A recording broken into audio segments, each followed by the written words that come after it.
Welcome to the Tech Egg. Don't get scrambled. Enjoy the video. You begin by preparing the essentials and launching the first actions immediately.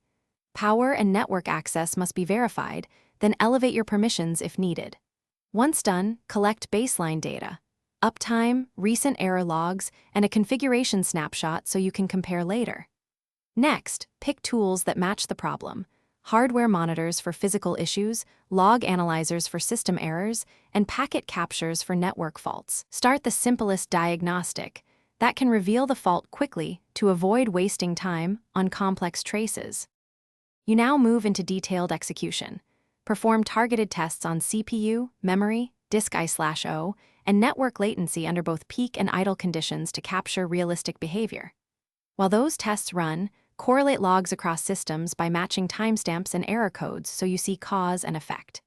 If results are ambiguous, isolate components. Boot in safe mode, disable non-essential services, or run stage tests to narrow the scope. Make sure to record each step and result so you can reproduce findings and justify the next fix. You finish by applying fixes incrementally to limit risk.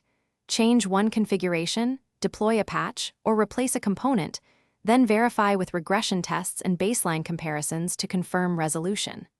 Once verified, document every step, update runbooks, and monitor the system for recurrence over an appropriate window.